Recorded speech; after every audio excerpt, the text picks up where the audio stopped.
Hello student, today we explain next lecture class 12th chemistry solid state। Last class बेटा हम लोगों ने पढ़ा था imperfection in solid, defect in solid हम लोगों ने स्टडी किया था।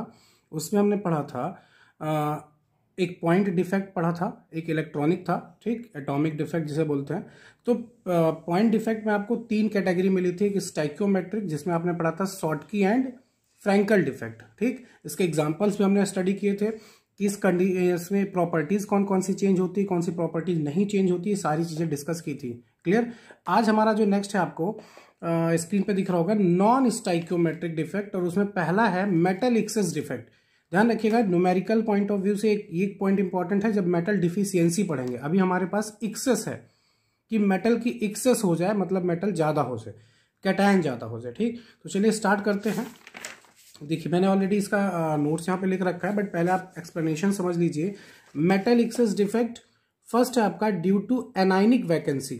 एनायनिक वैकेंसी मतलब एनायन वहां से डिसलोकेट हो जाए, अपनी लोकेशन को छोड़ दे, वहां से निकल जाए वो, तो वहां पे एक वैकेंसी क्रिएट होगी।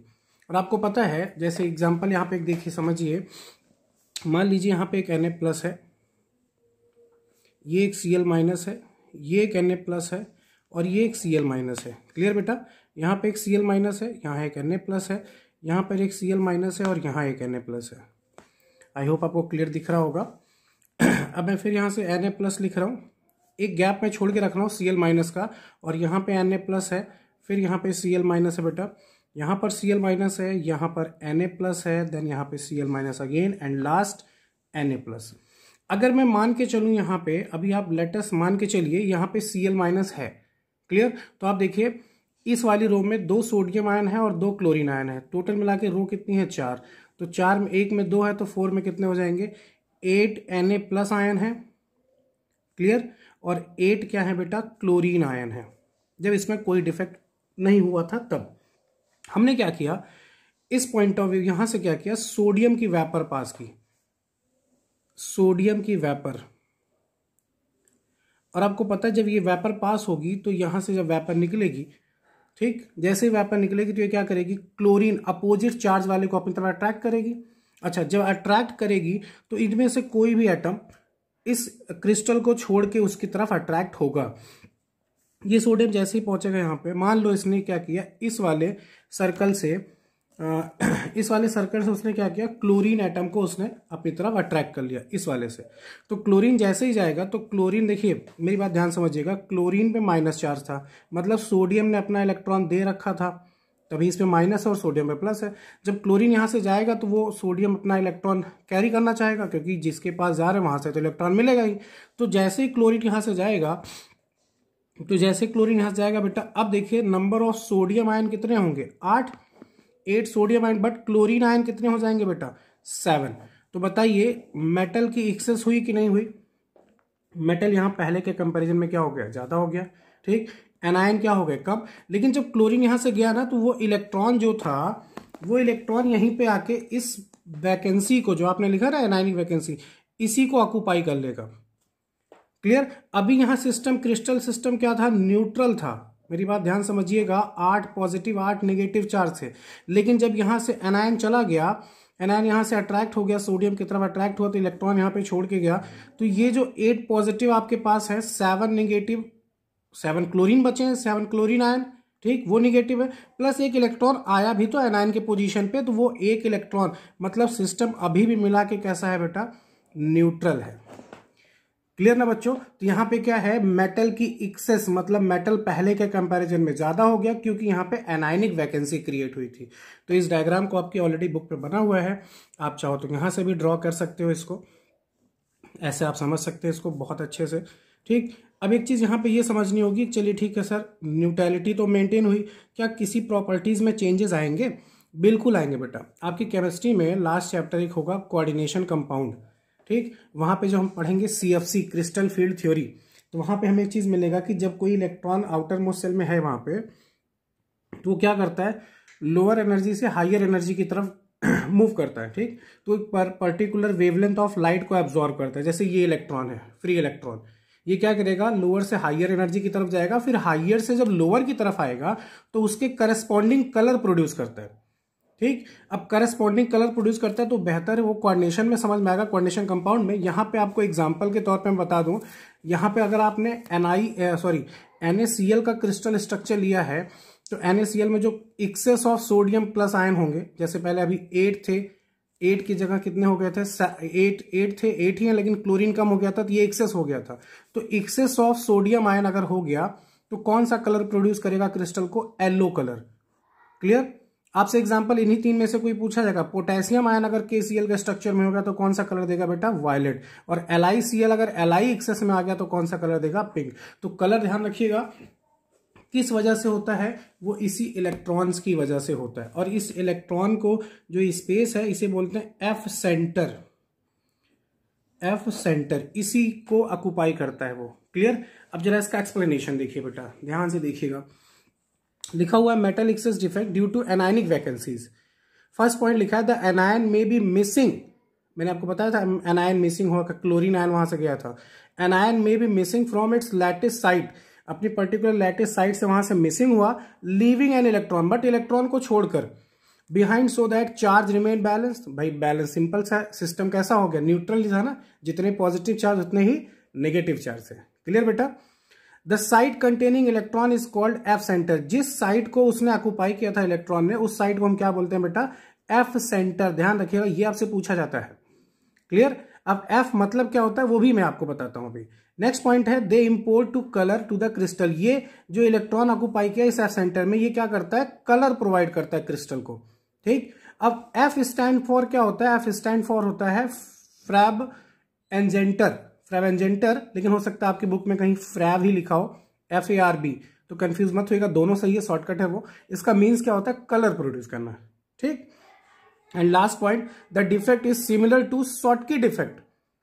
आपने पढ़ा था शॉर्टकी में कैटायन या एनायन मूव कर जा रहे थे, जबकि कैटायन एनायन दोनों साथ में मूव कर रहे थे, लेकिन यहां पे क्या सिस्टम न्यूट्रल था, वहां पे भी, यहां पे भी सिस्टम क्या है, न्यूट्रल ही है। एक एनायन गया, एनायन वैकेंसी जो खाली हुई वहां पे इलेक्ट्रॉन ऑक्युपाई कर गया। तो ये देखिए this the defect is similar to Schottky defect and is found in crystal having Schottky defect, उसी टाइप के क्रिस्टल में देखा जाएगा।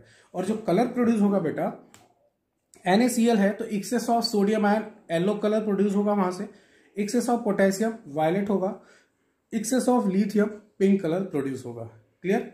आई होप आपको क्लियर समझ में आ गया होगा, ये डायग्राम भी आपको क्लियर समझ में आ गया होगा बेटा। नेक्स्ट आपका जो है, इसी मेटल एक्सेस को एक दूसरी कंडीशन से एक्सप्लेन किया गया है, जरा वो भी देखिएगा। लिखा हुआ है ये देखिए, due to presence of extra cation in the interstitial site. अब आप जरा रिकॉल करिए, नेक्स्ट प्रीवियस लेक्चर में आपने पढ़ा था कि फ्रैंकल डिफेक्ट था, जहां पे कोई भी कैटायन बाहर से आया था, मतलब बाहर से आया तो उसने क्या किया, उस पर्टिकुलर इन चारों एटम के बीच में जो गैप था, स्पेस था, जिसे हम वॉइड्स बोलते हैं, उसको ऑक्युपाई कर लिया था, उसी को इंटरस्टिशियल साइट बोलते हैं। जरा देखो, कह रहा है an extra cation may be present in interstitial site, एक एक्स्ट्रा कैटायन प्रेजेंट हो जाए। ये देखिए मैं बना रहा हूं, यहाँ पे फिगर आपको दिख रहा होगा, आई होप क्लियर आपको दिख रहा होगा। मैं सारे एटम्स को ज्वाइन कर देता हूं, एक क्रिस्टल यूनिट का स्ट्रक्चर बन के आएगा सामने आपके।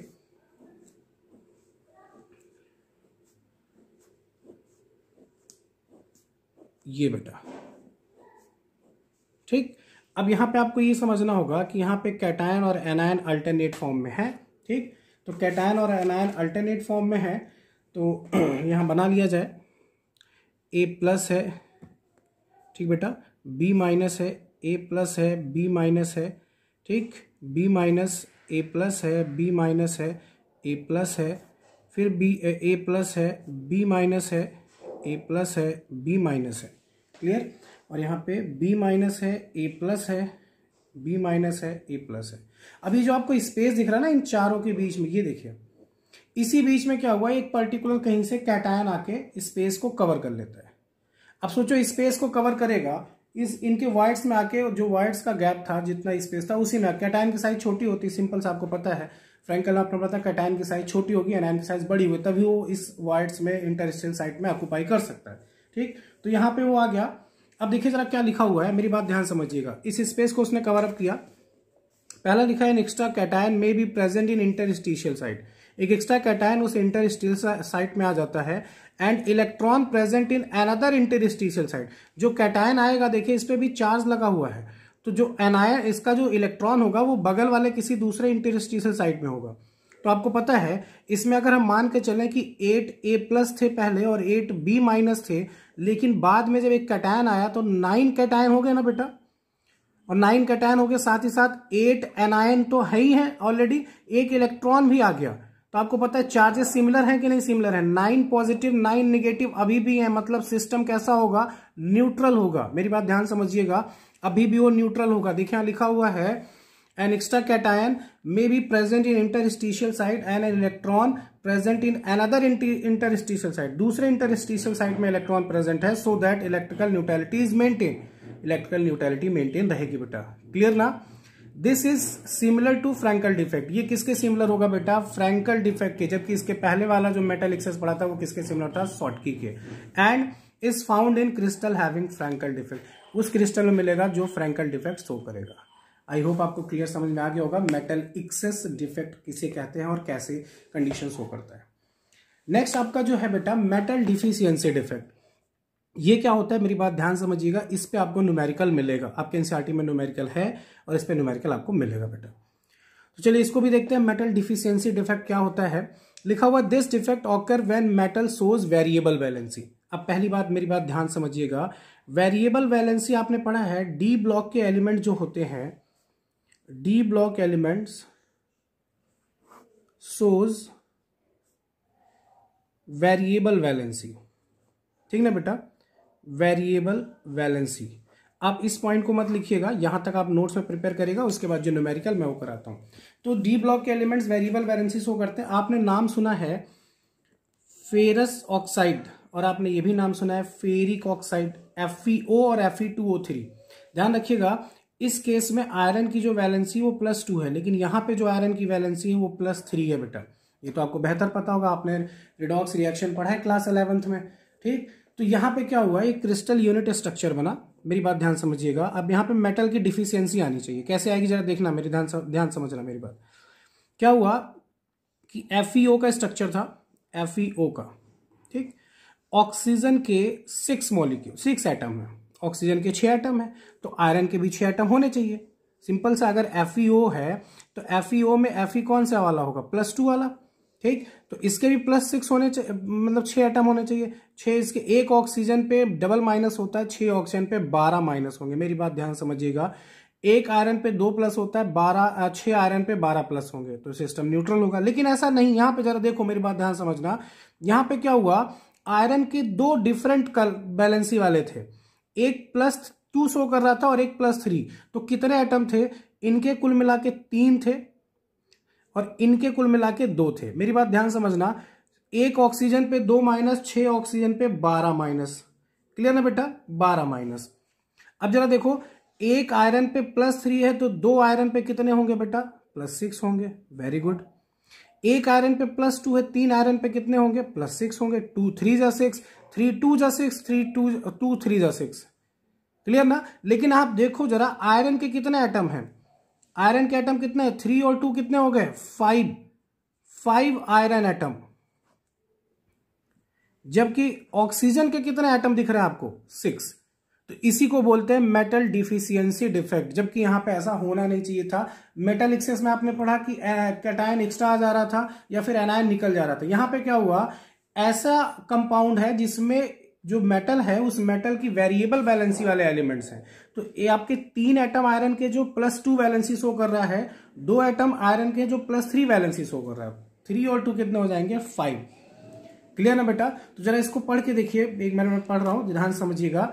Metal deficiency defect, this defect occur when metal shows variable valency, उसी में होगा जिसमें मेटल वेरिएबल वैलेंसी शो करेगा। Iron oxide ferrous oxide is mostly found in varying composition between F0.93 O for oxygen to F0.96 O for oxygen, ठीक, इनके बीच होगा। अब जरा देखो, in crystal of ferrous oxide some Fe+2 cation are missing and the loss of positive charge is made up. जो Fe2+ charge वाले missing है, उनकी रिकवरी जो कर रहा है वो कौन कर रहा है बेटा, Fe+3 वाले। क्लियर ना। तो यहां से कितने मिसिंग होने चाहिए थे, जरा मेरी बात ध्यान समझना। आयरन के 6 एटम होने चाहिए थे +2 वाले, तो 6 2 12 होता, क्योंकि 12 माइनस है। लेकिन हुआ क्या कि आयरन के 3 +2 वाले तो हैं, लेकिन आयरन के 3 +2 वाले मिसिंग हो गए, और जब मिसिंग हो गए तो उसकी जगह रिकवर किसने किया? +3 वाले, लेकिन कितने? 2। तो 3 और 2 5 हो गए। 5 मेटल है लेकिन 6 नॉन मेटल है। आई होप आप मेरी बात समझ गए होंगे। अब इसमें न्यूमेरिकल कैसे आता है जरा वो देखिएगा, यहां तक आप नोट कर लीजिएगा। ठीक, मैंने एक एग्जांपल आपको बताया था, आप एग्जांपल को ऐसे नोट कर सकते हो एज इट इज। क्वेश्चंस कैसे पूछेगा आपसे, जरा मेरी बात ध्यान समझना। आपसे कहेगा FeO 0.96 है, 0.96 है। तो बताइए, ये कंडीशन है इसमें, तो बताइए इसमें Fe+2 और Fe+3 के कितने एटम हैं? नंबर ऑफ एटम, या फिर परसेंटेज बता दीजिए। इसका कितना परसेंट है और इसका कितना परसेंट है। ध्यान रखिएगा, क्वेश्चन चेंज भी कर सकता है। आप जरूरी नहीं आपसे आयरन ही दिया जाए, आपको निकल भी दिया जा सकता है। क्लियर ना? Variable valency specially D block के एलिमेंट्स को करते हैं, तो डी ब्लॉक के एलिमेंट्स ही इंक्लूडेड होंगे इसमें। तो ये आपसे पूछ रहा है कि कितने होंगे +2 वाले, कितने +3 वाले। मेरी बात ध्यान समझना, कैसे क्वेश्चन सॉल्व करेंगे, बहुत ईजी है बेटा, डोंट वरी, टेंशन नहीं लेने का। देखो करना क्या है आपको, इसको Fe 0.96O मल्टीप्लाई बाई 100। जब आप इसको 100 से मल्टीप्लाई कर दोगे तो ये कितना हो जाएगा? Fe 0.96 मल्टीप्लाई 100, ये हो जाएगा 96, और O कितना हो जाएगा? 100। मेरी बात ध्यान समझना। ठीक, अब आपको पता है O double minus number of charge, एक ऑक्सीजन पे 2 माइनस है, 100 ऑक्सीजन पे कितने माइनस हो जाएंगे बेटा? 200 नेगेटिव चार्ज। क्लियर? अच्छा, आपको पता है ये 96 है। ठीक, अब इसमें हमको बताना कितने एटम 96 में, कितने एटम Fe+3 वाले होंगे और कितने +2 वाले होंगे, जिनका दोनों का सम मिला के चार्ज का सम कितना आना चाहिए? 200 पॉजिटिव चार्ज। मतलब Fe+2 and Fe+3 number of charge कितना आना चाहिए? 200 पॉजिटिव चार्ज। ये आपको फाइंड आउट करना है। देखिए जरा कैसे करेंगे, ध्यान समझिएगा। आई होप आपको क्लियर दिख रहा होगा। मेरी बात ध्यान समझना। मान लेते हैं Fe+2 वाले ये है X, तो Fe+3 वाले कितने हो जाएंगे बेटा? 96 माइनस X। बोलिए होंगे? क्लियर ना? अच्छा, अब आपको क्या करना है, ये जितना है इसकी वैल्यू इसके चार्ज से मल्टीप्लाई करना है, इसकी वैल्यू को इसके चार्ज से। देखो जरा, 3 इंटू 96 माइनस X, ये +3 वाला केस है, प्लस X इंटू यानी 2 इंटू X, अरे भाई इसका अमाउंट प्लस इसका charge is equal to total charge कितना है बेटा? 200। आई बात समझ में? अब इसको 3 से मल्टीप्लाई करोगे, 96 मल्टीप्लाई 3, 9 3 27, 270, और 6 3 18, नियर अबाउट 288, नियर अबाउट नहीं एग्जैक्ट आएगा। और 3 इंटू एक्स कितना हो जाएगा? -3x। ये हो जाएगा 2x is equal to 200। -3x plus 2x कितना बचेगा बेटा? x, और ये उधर जाएगा तो ये कितना हो जाएगा? 288 minus 200, x is equal to कितना आ जाएगा बेटा? 88। अब बताइए अगर x 88 है तो Fe+3 जो कि आपका था 96 माइनस x की वैल्यू कितनी थी? हम रख सकते हैं 96 माइनस 88, तो कितना आ जाएगा बेटा? 8। क्लियर? 96 माइनस 88 आ जाएगा 8। अब जरा चार्जेस फाइंड कर लो। Fe+2 number of atom 88। ठीक, तो आपको पता है 88 है, तो यहां पे जब 88 को मल्टीप्लाई करोगे 2 से तो कितना आएगा? 8 2 16 और 8 2 16, 176 पॉजिटिव चार्ज। बोलिए आना कितना है? हमको प्रूफ कितना करना है? 200। देखिए जरा, फिर Fe+3 नंबर ऑफ एटम 8, यानी 8 इंटू कितना? 3, 8 इंटू 3, क्योंकि इस पे चार्ज कितना है? 3 प्लस है ना, तो 8 3 का कितना होता है? 24। और बेटा जब इसको आप ऐड करोगे तो टोटल नंबर ऑफ चार्जेस कितने आ जाएंगे? 200 पॉजिटिव चार्ज। ये हो गया आपका question solve, hands proof. Clear. तो यहां पे क्या हुआ, आपने ये प्रूफ कर लिया। तो आपसे क्वेश्चन क्या था, क्वेश्चन ये था कि FeO एक स्ट्रक्चर, क्रिस्टल स्ट्रक्चर है जिसमें Fe 0.96, आपको ये बताना था कि इसमें Fe+2 के कितने एटम होंगे और Fe+3 वाले कितने होंगे। क्लियर। तो हमने निकाल लिया कि 96 में 88 Fe+2 वाले होंगे और 8 होंगे Fe+3 वाले। अब इसका आप परसेंटेज भी निकाल सकते हो, कोई डाउट नहीं आएगा, आप निकाल सकते हो, कैलकुलेट कर सकते हो। ठीक, मिलते हैं नेक्स्ट लेक्चर में। हम पढ़ेंगे इम्प्योरिटी डिफेक्ट, जिसमें हम इम्प्योरिटी डिफेक्ट में हम पढ़ेंगे बेटा conductor, insulator, semiconductor, plus P type semiconductor और एन टाइप सेमीकंडक्टर क्या होते हैं। क्लियर। तो लास्ट लेक्चर शायद वो होगा, कवर अप कर लेंगे पूरी तरह से। तब तक के लिए आप इसको अच्छे से नोट डाउन करिएगा बेटा, कहीं आपको कोई डाउट होता है तो आप कमेंट सेक्शन में लिख सकते हो। क्लियर। थैंक यू बेटा।